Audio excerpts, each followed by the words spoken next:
Hello everyone, आज हम RLC circuit का रिस्पांस देखेंगे कि आरएलसी ट्रांजिएंट्स कैसे होते हैं। ये कोई आरएलसी सर्किट है आपका, इसमें वोल्टेज भी अप्लाई किया हुआ है। t इक्वल्स टू 0 पे आपने स्विच को क्लोज किया। केवीएल इक्वेशन लिखेंगे 0 प्लस के लिए, क्या हो जाएगी आपकी r into I plus L D I by D T plus 1/c integration of I D T is equal to v। इस इक्वेशन को डिफ्रेंशिएट करते हैं तो क्या हो जाएगा, L D I by D T का D square I by D T square हो जाएगा। ऐसे सेकंड ऑर्डर डिफरेंशियल इक्वेशन बन जाती है। पूरी इक्वेशन को ऐसे आप डिवाइड कर देते हैं तो आपकी ये इस तरह की कुछ इक्वेशन बन जाती है। ठीक, ये जब इक्वेशन बनती है हम क्या देख पा रहे हैं कि ये किस टाइप की इक्वेशन है, होमोजेनियस डिफरेंशियल इक्वेशन है। ठीक, तो इसके रूट्स निकल के आते हैं आपके ये दोनों प्लस इन माइनस, हम minus b plus minus under root of b square minus 4ac/2a का रिलेशन अप्लाई करते हैं तो हमें क्या मिलेगा, दो रूट्स मिल जाएंगे। अच्छा, अब सिस्टम आपका किस तरह का है, अंडर डैम्ड है, ओवर डैम्ड है, क्रिटिकली डैम्ड है, ये किस पे डिपेंड करेगा, आपके इन पैरामीटर्स की वैल्यूज पे डिपेंड करेगा। ठीक है, इसको थोड़ा सा सिंप्लीफाई इसमें समझने के लिए हम क्या करेंगे, अल्फा अज्यूम कर लेते हैं -r/2l एंड बीटा अज्यूम कर लेते हैं दिस पार्ट।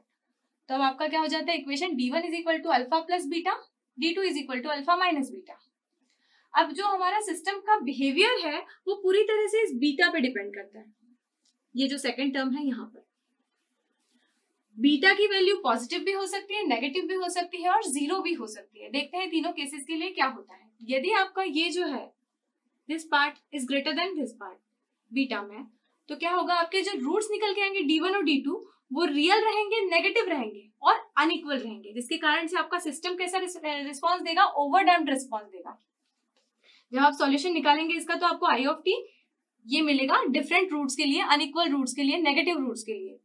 ठीक है, इतना एम्पियर्स आपका रिस्पांस निकलेगा और ये रिस्पांस किस टाइप का रहेगा, आपका सिस्टम बताएगा कि ओवरडैम्प्ड है। और ये किनके कारण हुआ, ये आरएल की वैल्यूज के कारण ये हुआ ना।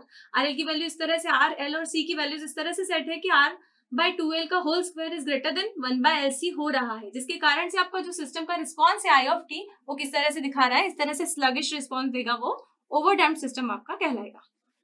नेक्स्ट केस आते हैं, मान लीजिए ये दोनों वैल्यूज जो है इक्वल है, this value in this value जो है वो इक्वल आ जाती है। इक्वल आ जाती है तो आपका बी पार्ट जो रहेगा वो पूरी तरह से हट जाएगा, जीरो हो जाएगा। तो आपका क्या हो जाएगा, this is equal to this, सिर्फ इतना रह जाएगा। इसका मतलब d1 और d2 की जो वैल्यू रहेगी वो दोनों सेम रहेगी, इक्वल होगी। तो आपके रूट जो रहेंगे d1 d2 इक्वल रहेंगे।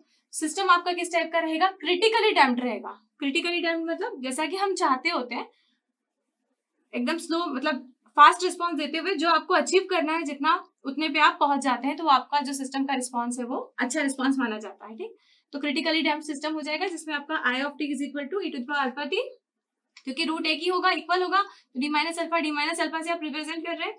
इतना एम्पियर आपका करंट का रिस्पॉन्स रहेगा, जो कि सिस्टम का क्या बता रहा है, रिस्पॉन्स क्रिटिकली डैम्प्ड रहेगा। इन केस ऑफ बीटा के अंदर ये दोनों कोफिशिएंट जो है अगर ये दोनों इक्वल है तो। केस 3 आपका होता है कि यदि बीटा में r/2l का whole square is less than 1/lc, यदि ये कंडीशन आती है तो आपके रूट्स जो निकल के आएंगे d1 एंड d2 वो क्या आएंगे, कॉम्प्लेक्स कॉन्जुगेट रहेंगे। कॉम्प्लेक्स कॉन्जुगेट होने के कारण से आपका सिस्टम कैसा रहेगा, अंडर डैम्प्ड रिस्पॉन्स देगा। आपकी इक्वेशन बन जाती है दिस, क्योंकि बीटा का पार्ट जो रहेगा आपका वो क्या दिखाएगा, इमेजिनरी टर्म देगा, जिसके कारण से alpha plus j beta and alpha minus j beta, ऐसे कॉम्प्लेक्स कॉन्जुगेट आपके रूट्स मिलेंगे आपको। तो आई ऑफ टी आपका response for complex conjugate roots क्या मिलता है आपको, ये होता है जिसमें आप देखते हैं कोसाइन टर्म भी होती है, साइन टर्म भी होती है। इसी कारण से हम देख सकते हैं कि जो रिस्पॉन्स रहता है आपका सिस्टम का आई ऑफ टी वो किस तरह से दिखाता है, अंडर डैम्प्ड रिस्पॉन्स दिखाता है, मतलब थोड़ा सा ऑसिलेटरी दिखाता है। फाइनली वो जीरो पे जाके सेट हो जाता है फाइनल स्टडी स्टेट में। तो ये आपके तीन केसेस रहते हैं in case of RLC circuit, series circuit.